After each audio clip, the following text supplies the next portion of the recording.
mapalaki sila na matwid at magkaroon sila ng masaganang buhay, di ba? Alam ko maraming mga parents dito na, di ba, yun na dream nila talaga sa inyong mga anak. Mapalaki sila na maganda, na matuwid at magkaroon sila ng masaganang buhay.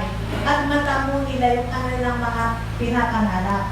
Di ba? Hindi yung pangarap ninyo, kundi pangarap nila, no? Amen? Yung talagang, alam mo, dream mo yun.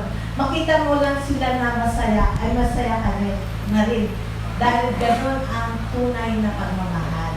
Amen? So, katulad din po ni Sister Maricel, di ba? Kasi nakita ko siya, nag-staycation siya dahil birthday ng kanyang anak. Dahil bilang magulang, gusto niya makita yung kanyang anak na masaya. At yun yung kahit talagang ina-effort niya talagang magkaroon ng gano'n para makapunta sila. Talagang nakita natin na talagang ang parents talaga, iba yung magmahal sa kanilang mga anak. Amen? So kahit puro picture ni Sister Maricel na makikita, wala yung may birthday, makikita mo talagang masaya yung may birthday. Amen? So, pati ang nanay masaya. Amen? So, ganito po yun. So, how much more our Daddy God, who loves us so much that He gave His only begotten Son, Jesus, for us, so that we can be saved from our sin. Ganun po tayong kamahal ng ating Daddy God. Meron tayong Daddy na nagmamahal sa atin. In Matthew 7:11, if you then, though you are evil, know how to give good gifts to your children, how much more will your Father in heaven give good gifts to those who ask Him?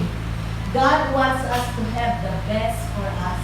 Yung pinakamaganda para sa atin, at meron siyang plano sa bawat isa sa atin.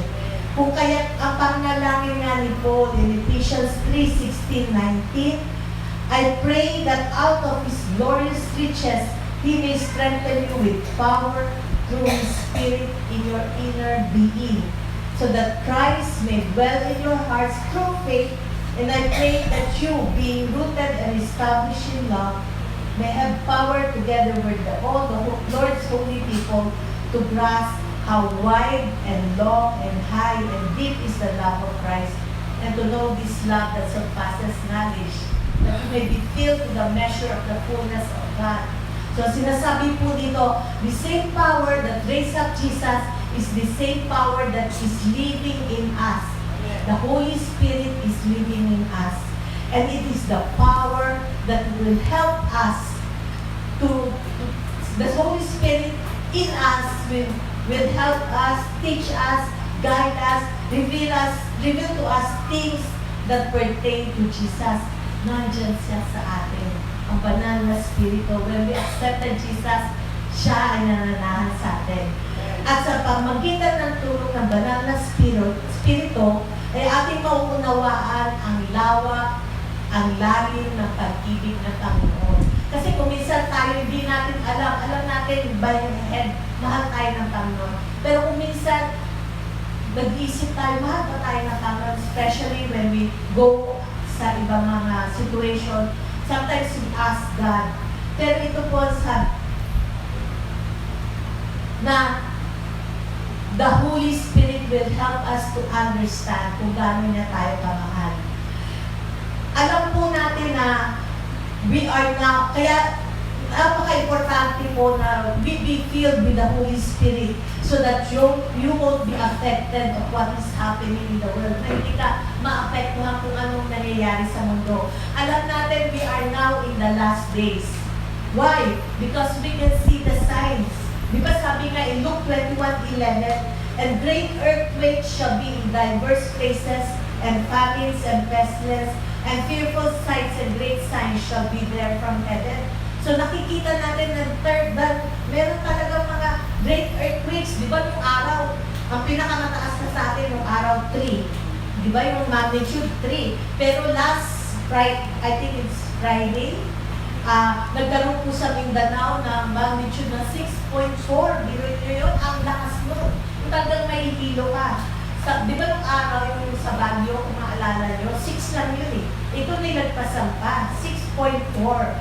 At pati sa Japan, pati sa Southeast Asia, naramdaman. So, ganun siya kalakas. And even yung iba yung nakikita natin sa Japan, yung mga bagyo, gano'n. Praise God, pinaprotektahan ng Pilipinas. Sabi nga, ay dumaan yan dito sa atin, pero hindi ganun kalakas. Nung dumating sa Japan, ganun kalakas.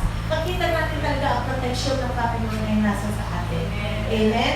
So, in 2 Timothy 3:2, for people will love only themselves and their money. They will be boastful and proud, scoffing at God, disobedient to their parents, and ungrateful. They will consider nothing sacred. So makikita natin ngayon na yung mga bata yung talagang, hindi lang bata, even yung matatanda. Di ba yung talagang parang kung hindi Kristiyana, pasama ng pasama yung ugali, di ba? Yung makikita mo talaga na disrespectful sila sa parents, yung iba talaga ang yung kilos, gano'n. So sabi nga nila, money itself is not evil, but the love of money is the root of evil. So, na ginawa ng Diyos ang pera na yung mga tao kahit anong, basta magkaroon lang sila ng pera, kahit ano pa ang gawin nila, basta may pera sila, wala nang pake kung ano, di ba? Yung ganun ka-evil. So sinasabi nga na marami rin pamilya ang nasisira dahil lang sa pera. And even yung mga di ba, kita natin, dami mga sa mga YouTube, yung mga families na nagkakagalit dahil lang dun sa yung mga pride, yung gano'n. So makita natin dahil tumitigas yung puso. Yun nga yung point sinasabi na yung masyadong tumitigas ang puso na nagiging manhid. Sabi nga parang callous heart, yung matigas na.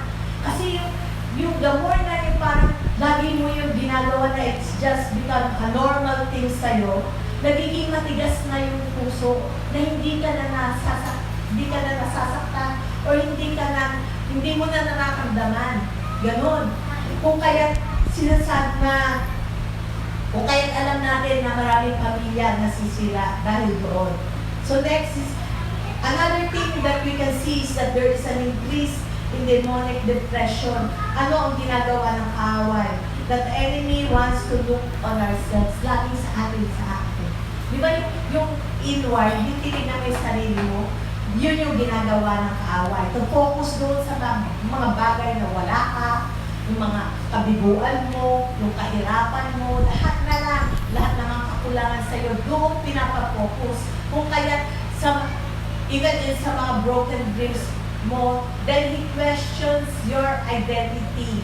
Yung katauhan mo na bakit ganito ka, wala kang kwenta, yung gano'n. Yun ang pinapasok ng kaaway. Pero, bakit nangyayari ito? Dahil yung kaaway, nagdo-double time dahil alam niya na malapit na dumating ang Panginoon. Pero ano ang sabi ng Panginoon? In times of darkness, there will be great light for the believers. Na ang ilaw ay nasa kanyang mga anak. In Joel 2:28-29, and it shall come to pass afterwards that I will pour out my spirit on all flesh.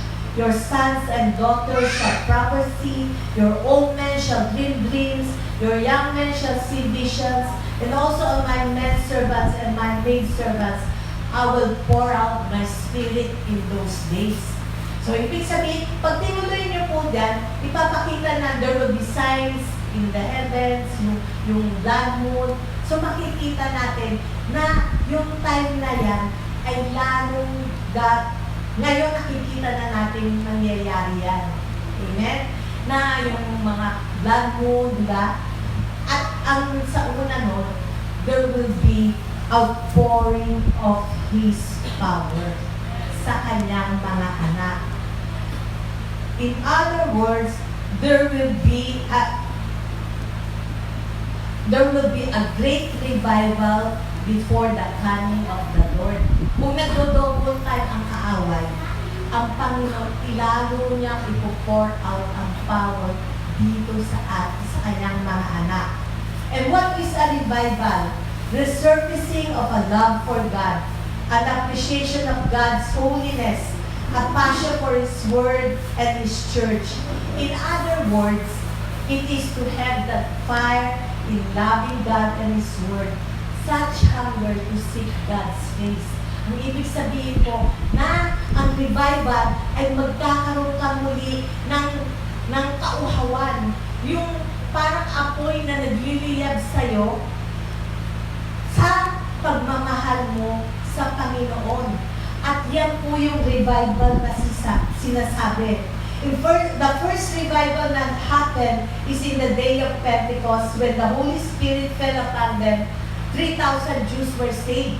Yun po yung first revival. At nakita natin that there are great miracles, maraming mga nangyari, maraming na-save.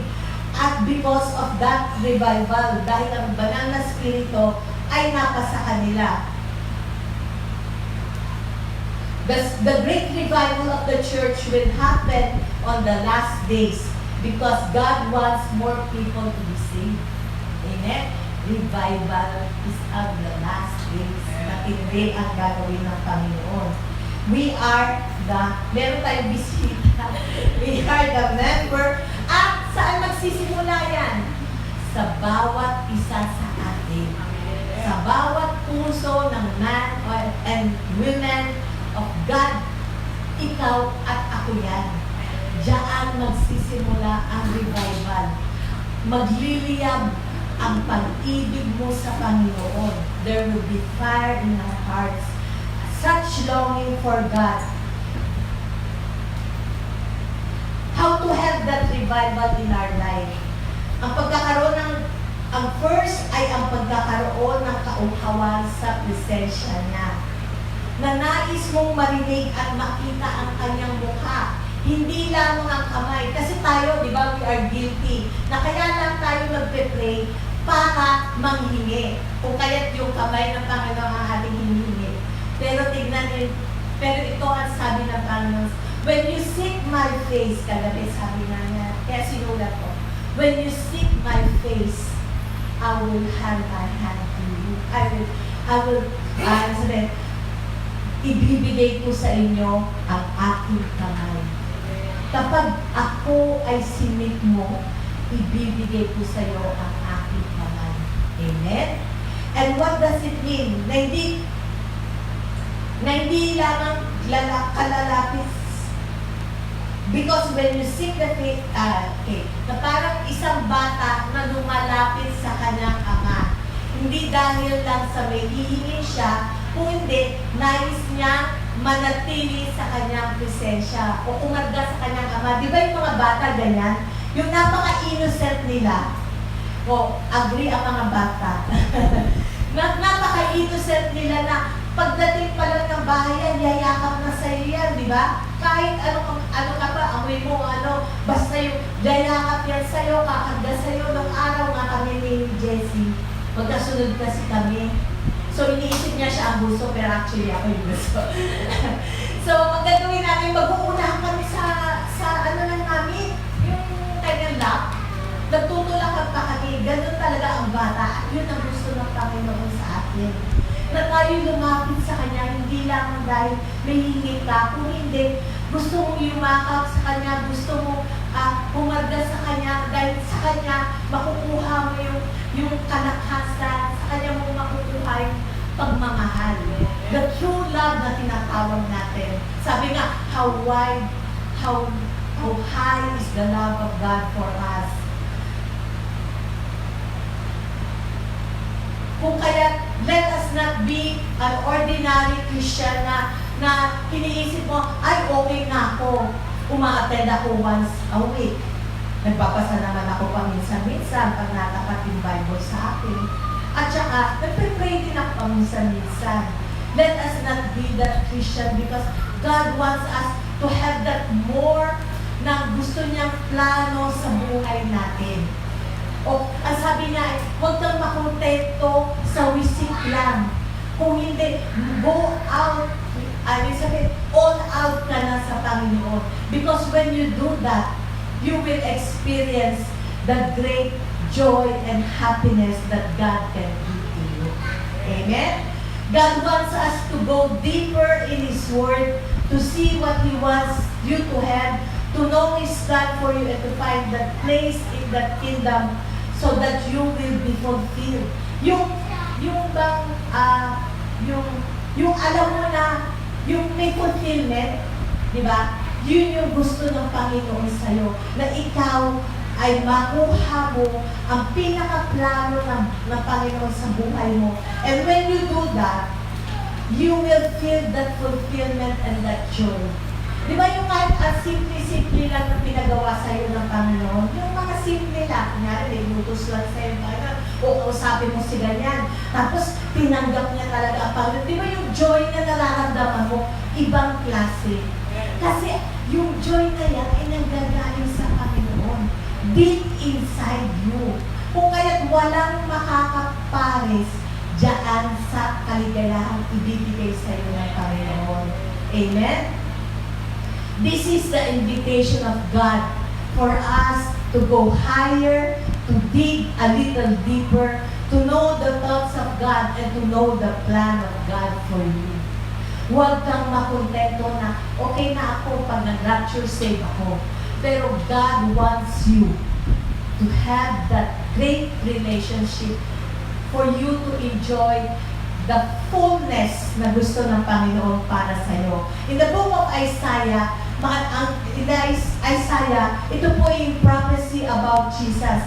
Kung babasahin po natin assignment na lang ninyo. In Isaiah 53, ang sinasabi dyan tells about the crucifixion of Jesus. Doon din po nakikita yung by the stripes of Jesus, we are healed. At in Isaiah 54, kumbaga dyan po yung pinakita kung si Jesus kung paano siya mamamatay. In Isaiah 54, ito naman yung tells about the covenant of peace, the grace that we have because of Jesus. Doon po makikita yan sa Isaiah 54. Kaya magandang basahin natin para makita po natin. And then in Isaiah 55, dyan po sa Isaiah 53, when we accepted Jesus, natagang na po natin siya. Diba? In Isaiah 54, you have now grace. At ito ang kanya ino-offer in Isaiah 55. Tells about living in abundant life. Amen? Buhay na masaganda. Yan ang kanya sinasabi in Isaiah 55.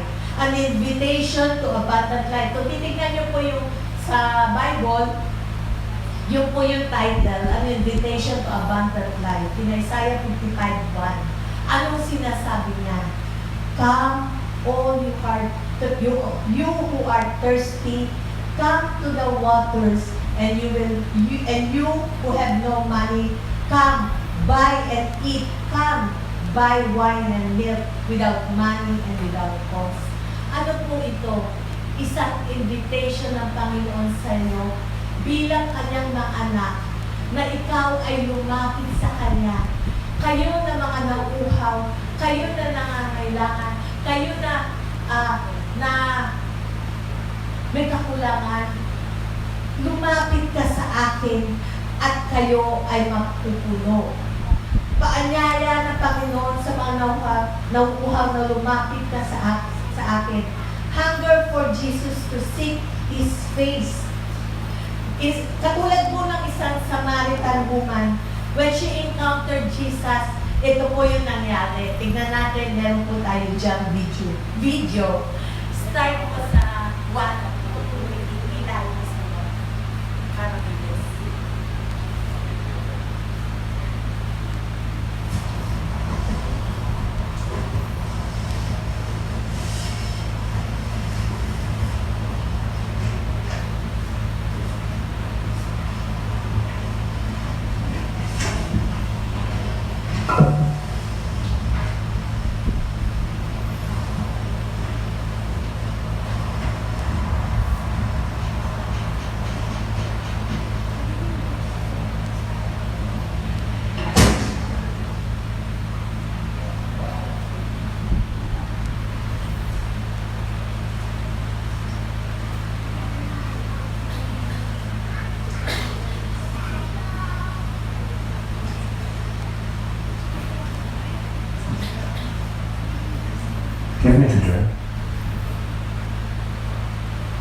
being a Jew, is could drink of me who are a woman of Samaria. The Jews have no dealings with the Samaritans. If thou knowest the gift of God, and who it is that saith to thee, give me to drink, thou wouldst have asked of him, and he would have given thee living water. Sir, God has nothing to draw with. And the well is deep. From whence then hast thou that living water? Art thou greater than our father Jacob, who gave us the well, and drank thereof himself, and his children, and his cattle?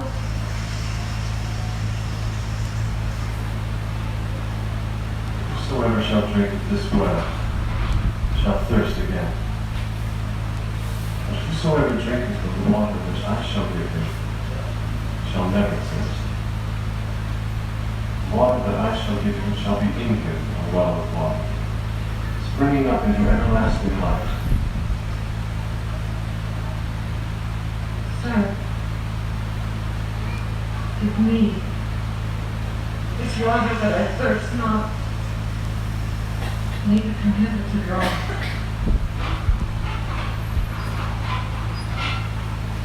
Go.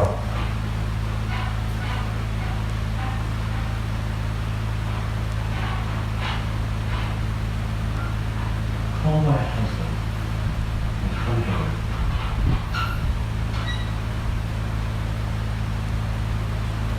I have no husband. Thou hast well said, I have no husband. For thou hast had 5 husbands, and he whom thou now hast is not thy husband. In that saidst thou truly.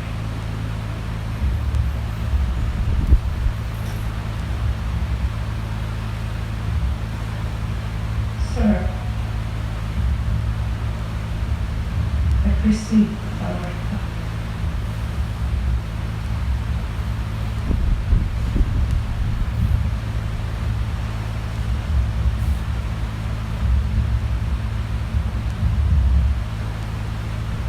Our fathers worshipped in this mountain, and ye say that in Jerusalem is the place where men ought to worship. Woman, you may agree. The hour cometh when ye shall, neither in this mountain, nor yet at Jerusalem, worship the Father. Ye worship, ye know not what. You know what we worship. Salvation is of the Jews. And the hour cometh, and now is, when the true worshippers shall worship the Father in spirit and in truth, for the Father seeketh such to worship him. For to such God promised his Spirit. And they who worship him must worship in spirit and in truth.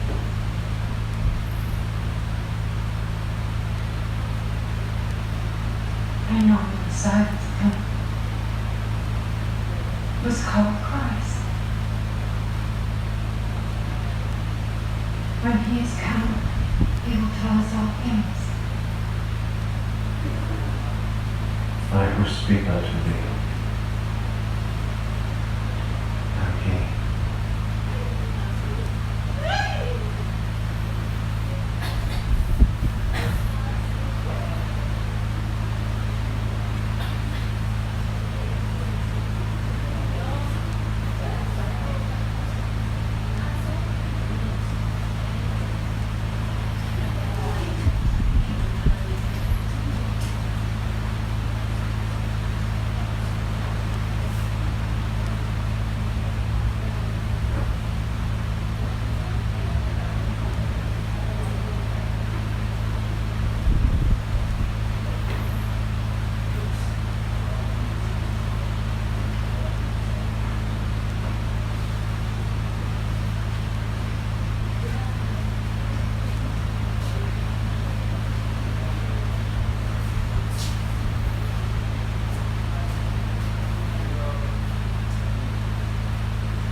slave. Amen. So, ano po yung nangyari dyan? Makita natin yung babae, yung una, ay hindi siya makapunta doon dahil nahihiya siya dahil sa kanyang kasalanan na meron siyang 5 asawa. Ay, meron siyang pinakasa 5. At pero wala siyang asawa. Tapos nung na-meet niya si Jesus, ang sinabi ng Panginoon sa kanya, everyone who drinks this water will be thirsty again. But whoever drinks the water I give them will never thirst. At yan ang binibigay ng Panginoon sa atin. Ang kapahingahan na at kapatawaran. Sabi nga dito, after niyang malaman at tinanggap siya ng Panginoon, ay nakita natin na ngumiti na siya, di ba? Yun yung sinasabi natin, such joy. When you know that you are, that Christ loves you, and that God loves you. Amen? And after nun, hindi lang doon humihinto. Dahil natanggap niya, nakikinig.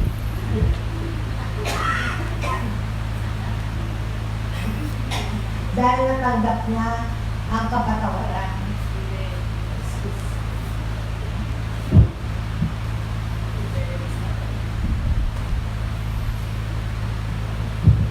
Dahil natanggap niya ang kapatawaran, siya ay nakapag-share sa iba yung Great Commission na gusto ni Sister Helen. To share God's love to those who are lost. Ibig sabihin dahil natanggap mo yung todong pagmamahal, yung acceptance kahit ano pa yung nangyari. Then she was able to share to others. The Great Commission in Matthew 28:18-20, go, ang sabi dito, therefore go, all authority in heaven and earth has been given to me. Therefore, go and make disciples of all nations, baptizing them in the name of the Father, and of the Son, and of the Holy Spirit. Amen? So in Isaiah 55:2, tutuloy po natin, no? Why spend money on what is not bread, and your labor on what does not satisfy? Listen to me and eat what is good, and you will delight in the riches of fare. So many people look for something, yung lagi silang may hinahanap para sumaya. Yan yung natural na hinahanap ng mga tao. Yun yung hinahanap mo para sumaya ka.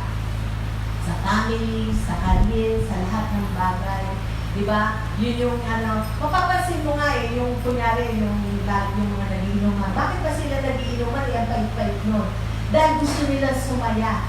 Kahit sa konting, yung temporary na saya, yun ang hinahanap nila. Katulad din yung iba, bakit nila gusto bumili ng gusto nilang talagang mga gamit na mamahalin? Dahil doon sila sumasaya. Pero sandali lang yung sayang yun.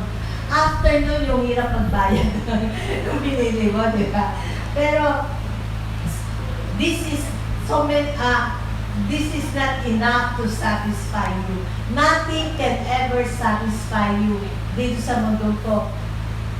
Money or bread does not satisfy us. The only thing that can satisfy us is the one who created us, and that is the Lord. There is always that vacuum looking for our God. Amen. We are created in that. We are created na lagi natin hahanapin ang ating Panginoon. Sabi nga dito, satisfied. Paano ka masasatisfied? To the wine of the Spirit, the Holy Spirit that is within you. It will give you satisfaction at ang kanyang salita. Milk, which is the Word of God. When you worship and take time in His presence, there is so much satisfaction. In Psalm 24:6, such is the generations of those who seek Him, who seek your face, God of Jacob. Ano bang ibig sabihin nito? Na maging katulad tayo ni Jacob na hindi siya bumitiw sa Panginoon hanggang hindi siya ma-bless. At dahil doon, di ba maaalala ninyo, di ba si Jacob, niyakap niya yung angel at hindi niya talaga bibitawan hanggang hindi siya i-bless. So, sabi dito, sana kayo maging ganong henerasyon na hindi ka bibitaw sa Panginoon dahil alam mo na hindi ka niya iiwanan o pababayaan. Amen? In Genesis 32:30, it is because nung ginawa niya yun at siya ay pag hindi siya bumitaw, ano ang nakita niya? Ang sabi in Genesis 32:30, it is because I saw God face to face and yet my life was spared. After nun, God gave him a word. Nung nakita niya ang mukha ng Panginoon, binigyan siya ngayon ng salita. At ano yung salitang sinabi sa kanya ng Panginoon? God changed his name from Jacob to Israel. Anong ibig sabihin nito? Ang pangalan Jacob means heel holder or one who takes the place of another. Ibig sabihin si Jacob, di ba siya yung hinila niya yung ng paano ng kanyang kapatid, hindi niya pinatalas. At saka yung ang dami niyang nagawang mga niloko niya yung kanyang kapatid, niloko niya si Laban ba yun? At saka ang dami niyang atraso. Kung kaya sinasabi kay Esau. So, at ibig sabihin nito, anong pinalit ng Panginoon sa kanya? Ang pangalang Israel. Anong ibig sabihin ng Israel? God prevails. In other words, God is and God always wins. A great reminder that God's purpose and promise will be fulfilled through Jacob. Yun ang pangako sa kanya ng Panginoon. At alam natin, di ba, siya yung, nagkaroon siya sa kanya nanggaling yung ilan yung anak niya? 12? Tribes of Jacob, di ba? Sa kanya nanggaling. So kung ibig sabihin, blessed talaga siya ng Panginoon. At yung purpose ng Panginoon ay nangyari dahil sa buhay ni Jacob. Ginamit siya ng Panginoon. Yung nakaraan niya, kinalimutan na ng Panginoon. At binigyan siya ng bagong buhay. The same thing with us. Kung meron kang makapas, kinalimutan na yan ng Panginoon at binibigyan kanya ng bagong buhay. Amen. As you seek the Lord, He will give you that He will give you yung kanyang pangako sa iyo at ang kanyang plano sa buhay mo. Ng Diyos ang magbabago sa buhay natin. Don't be like Esau who sold his birthright for a meal. In Genesis 25:29-32, once when so doon po papakita, ikwento ko na lang, na nung si Jacob, nung nagluluto si Jacob, akin na tayo dyan ng video. Pakita natin konti lang. Jacob, bearer of the promise.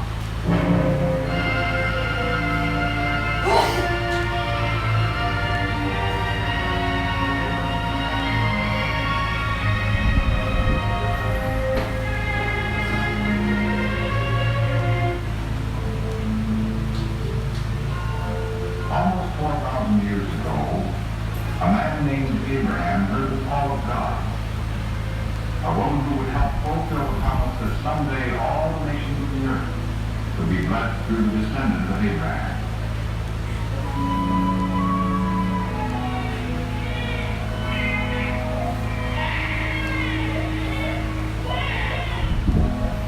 The years passed, and God blessed Isaac and Rebekah with twin boys. The firstborn was named Esau because his skin was hairy. The second was called Jacob. And Rebekah often thought of something God had said to her before their birth. The older one will serve the younger. Although the boys were twins, they grew up very different in character. Esau became an expert hunter, a man who roamed the hills and forests, while Jacob was a thoughtful and hard-working man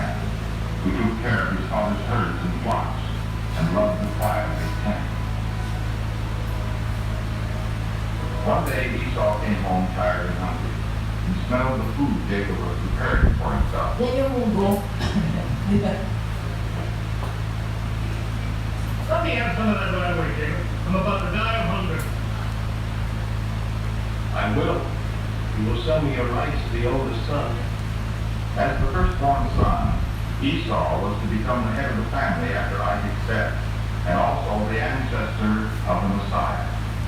But he answered thoughtlessly. What is my birthright to me? Wait. First you must swear to me that you'll do it. Swear. As the Lord lives, I swear. You shall have all my rights as firstborn. Okay. So nakita natin, anong sabi ni Jacob? What good is that birthright to me? Sabi niya gano'n. Pinagpalit niya dahil sa cup of lentil, yung pagkain niluluto, munggo na niluluto ni Jacob.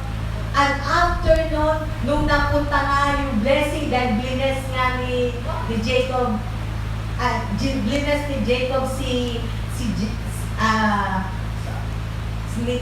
bless ni Isaac si Jacob, nawala yung kanyang birthright na bilang pangaral na blessing na punta kay Jacob.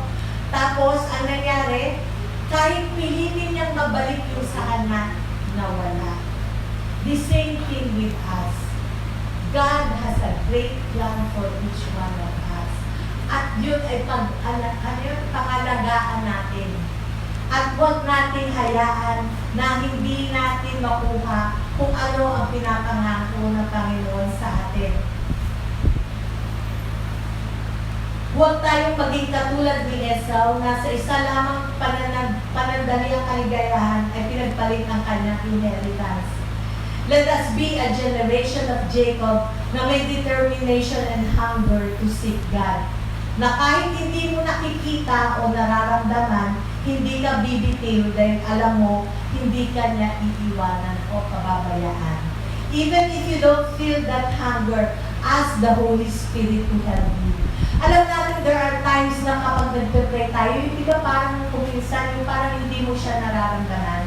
Kasi sanay tayo mga charismatic, di ba? Sanay tayo yung talagang kinikilabutan. Yun yung hinahanap mo, yung parang, yung special na, syempre maganda yun, maganda talaga yun. Kaya there are times na parang sa tingin mo, yung parang ang layo-layo niya, yung parang hindi ka niya naririnig, yung parang mag-isa ka lang nagpe-pray, parang gano'n ang pakiramdam mo. Pero anong sinasabi? In times of ng gano'n na spiritual, parang yung langit, parang hunger, ang nangyayari, ang sinasabi ng Panginoon dito, the more ka mag-push at paghawakan mo ang kanyang salita at sasabihin mo sa Panginoon na you will never leave me nor forsake me. Ang sabi mo, Panginoon, that your presence is always with me at alam ko kasama kita lagi. Kahit hindi mo nararamdaman, yun ang lagi mong paghahawakan ng kanyang salita. At yung salitang yun ay magiging buhay sa iyo at ibig sabihin na magiging alive yung iyong prayer. Kasi dahil mo siyang kasi sabi niya kapag ganong instance, you are now walking in faith.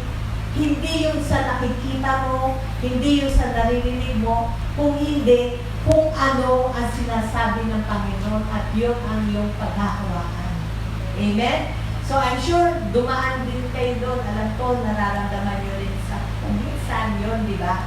So yun ang iyong paghahawakan. At kung hindi mo man nararamdaman yun, na walang hunger sa'yo na isik mo ang Panginoon, tingin mo yan sa Panginoon, tingin mo yan sa Holy Spirit, na to give you that hunger to seek God's presence.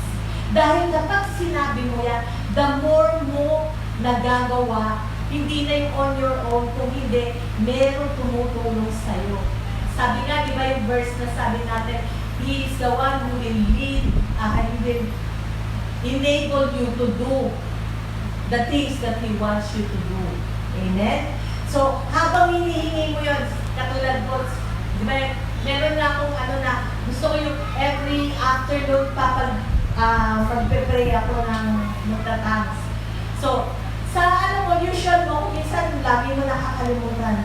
Pero dahil hiningi ko yan, laging nire-remind ng Panginoon sa'yo, time ka na mag-pray. Because there is someone inside you, the Holy Spirit in you, who will help you to able to do the things that God wants you to do. Amen? Hindi na gumagawa ka sa sarili mo, kung hindi, meron tumutulong sa'yo. And when you have that passion, and how do we do it? Have time for the Lord. Alam ko maraming nagdi-distract sa atin, like for example, yung phone, yung minsan yung mga bata, o kung minsan yung social media. Di ba kung minsan, pag-gising mo pa lang ng umaga, ang first mong nabubukas ay Facebook. Ay, mali, walang nagagawa nun eh, di ba? Wala. Di ba? Tapos sabi ko, sandali lang. Pero nung medyo may chismis, may kwento, naku, lalong tumagal, nakita mo, mga 2 hours ka na nakapag-Facebook. Hindi mo napansin na naubos yung oras mo. Eh, sabi mo pa naman, magpe-pray ako ng umaga. Kasi yun ang time talaga, gusto ko umaga. Kaso dahil nauna yung Facebook, nawala yun. Time ka nang umalis, di ba? So, sabi nga, set some priorities. Nauunahin mo ang Panginoon kung anong time ka na pwede na available ka sa Panginoon. You set time for the Lord. Amen? Di ba kunyari sa mag-asawa? Lagi daw may oras para sa asawa mo. Di ba? Tama? Amen.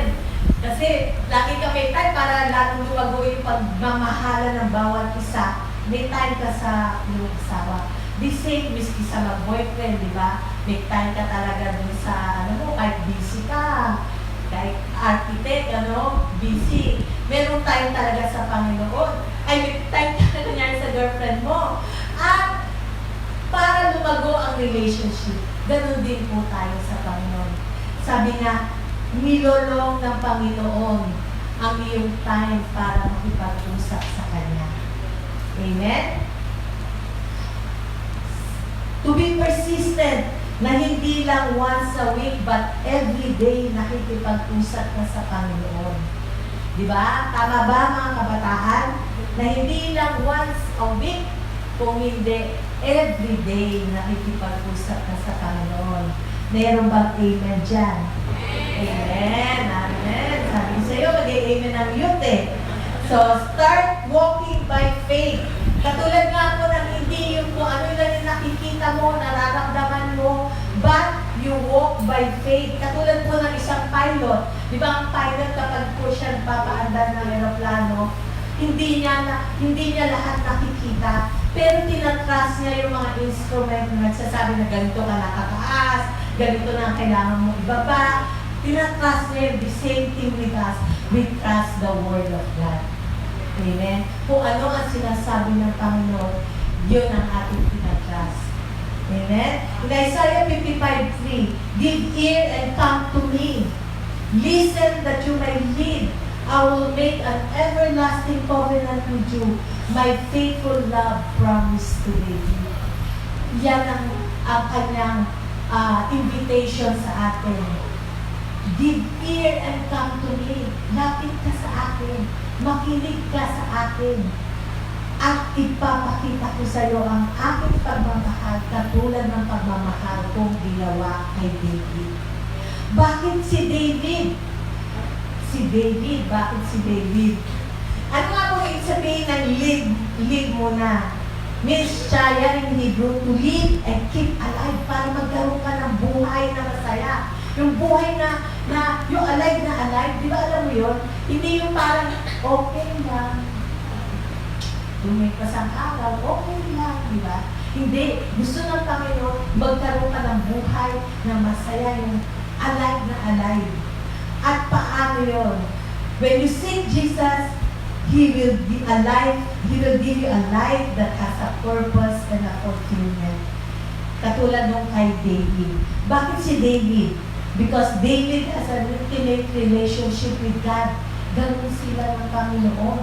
Bata pa siya, ganun na sila ng Panginoon. Dahil doon nga habang nandun siya nag-aalaga ng mga tupa, ay kumakanta siya sa Panginoon, umaawit siya, nag-float siya. So, meron na talaga silang relationship. At kahit ano pa ang kanyang nararamdaman, masaya man siya, malungkot siya, natatakot siya, nagpupuri siya sa Panginoon. Amen? Tayo kasi kuminsan, kapag tayo yung malungkot ka o kaya ikaw ay natatakot, ang nawawala sa atin, hindi tayo nakakapag-pray. Kasi nawawala yung time natin mag-pray sa Panginoon dahil nagpo-concentrate doon sa sitwasyon. Pero tignan natin si David, ipapakita when times na siya ay masaya, katulad sa 2 Samuel 6:12-15, the Lord has blessed the household of Obed-Edom and everything he has because of the ark of God. So David went to bring up the ark of God from the house of Obed-Edom to the city of David with rejoicing. Kumbaga, ang saya-saya niya. And when those who were carrying the ark of the Lord has taken 6 steps, he sacrificed a bull and a fatted calf, wearing a linen ephod. David was dancing before the Lord with all his might, while he and all Israel were bringing up the ark of the Lord with shouts and sounds of trumpets. So, ibig sabihin, habang nandun siya, dahil ang saya-saya niya at mababalik na yung Ark of God doon sa Israel, city of David, siya ay nagre-rejoice, sumasayaw. Sabi nga, di ba, there will, when you are filled with the fire of God, there will be dancing, there will be singing. Di ba, yan ang pangako ng Panginoon sa atin? At ganun po si David. Wala siyang paki kahit ano sabihin ng mga tao, kahit nga yung asawa niya, kinahiya siya dahil nagnando siya, nagsasayaw siya. So, ganun po si David. Nung nalulungkot siya, in Psalm 42:5, kinakausap niya ang sarili niya at ang sabi niya, "Why, my soul, are you downcast? Bakit ka nalulungkot? Bakit ka nagtatamlay? Why so disturbed within me? Put your hope in God, for I will yet praise Him, my Savior and my God." Ganun si David. Na kahit sabi nga niya, bakit ka nalulungkot? Pagpupuri tayo sa Panginoon dahil siya ang ating Savior. Amen? At kapag siya ay natatakot, he was hiding in the cave because Saul is chasing him, na hinahabol siya ni Saul. Anong ginawa niya? In Psalm 57:11, "My heart, O God," kumakanta siya sa Panginoon, "My heart, O God, is steadfast." My heart is steadfast. Ibig sabihin, ang puso ko, ano ba steadfast? Yung basta steadfast, ha? Alam niyo na yun. "I will sing and make music. Awake my soul, awake heart and lyre. I will awaken the dawn. I will praise you, Lord, among the nations.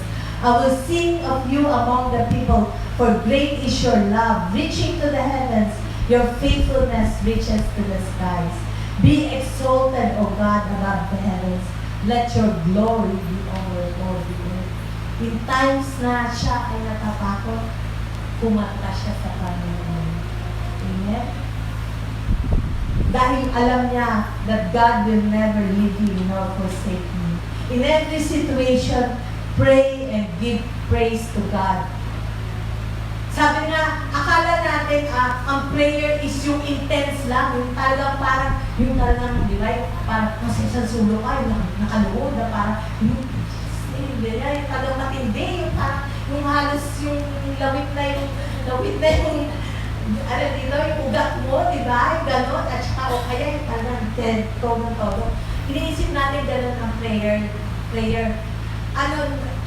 Ito may example, katulad ni Pastor Audrey. Alam mo pa, sabi nga niya, yun ang kanyang iniisip na gano'n ang klase prayer na gusto ng Panginoon.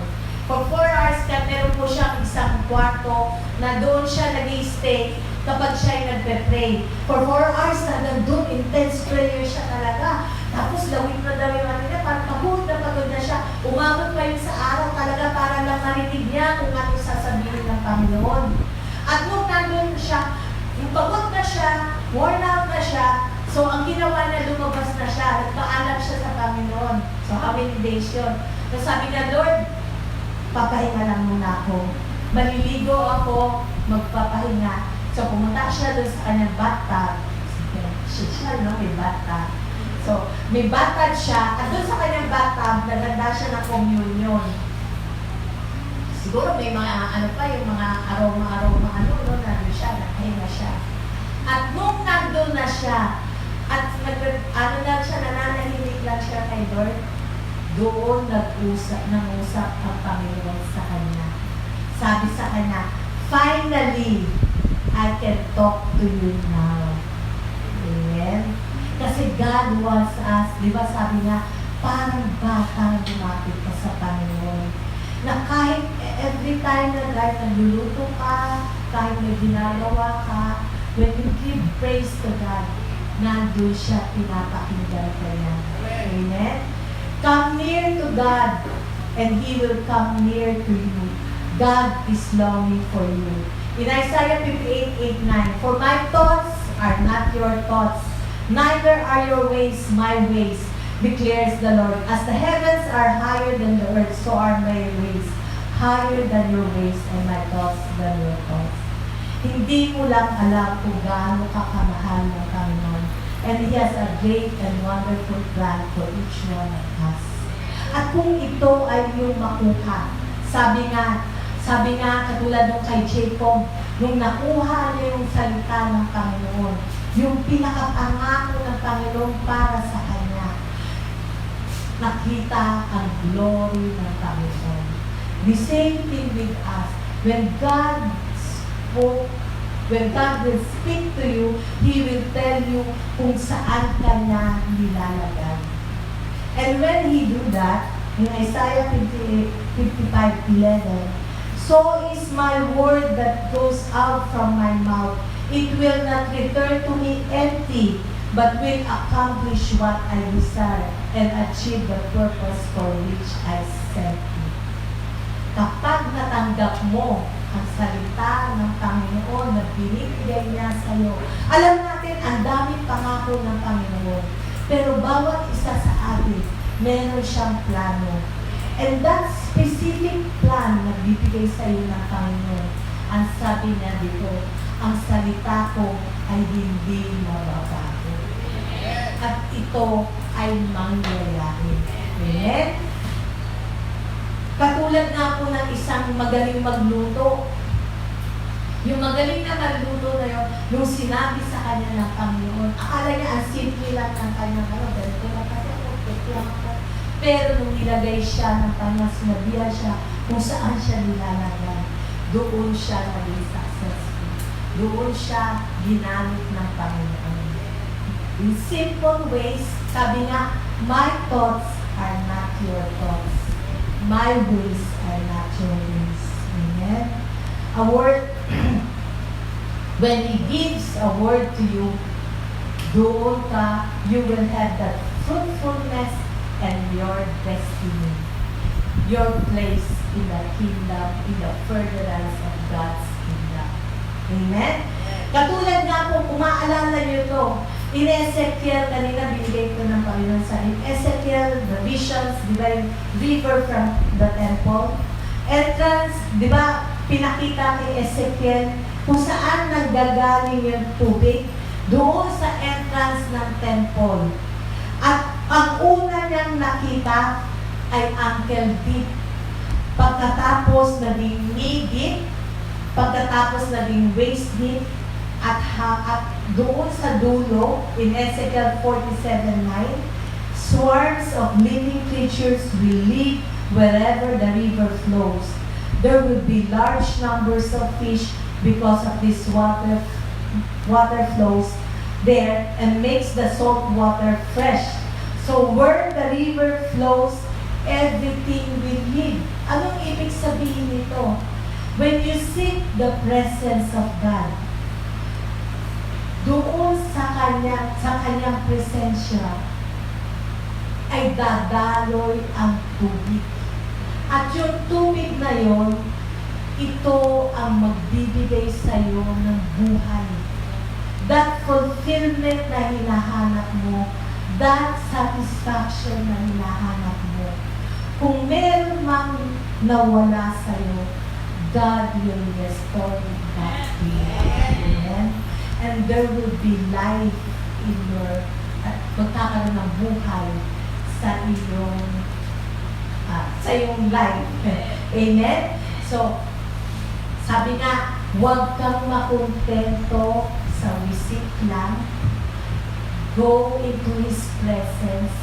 First, doon until lang, hanggang dito lang.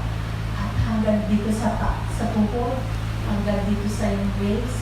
Hanggang ikaw ay mapuno ng river, flowing na aagos ka sa Espiritu ng Panginoon at doon kanya dadalhin kung saan kanya gustong dalhin. Amen?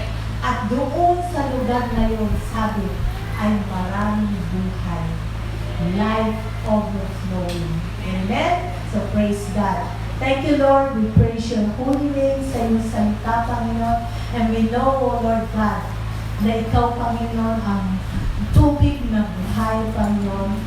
Na ikaw, Panginoon, ang nagbibigay sa amin. You are our fullness. You are our satisfaction, O Lord God.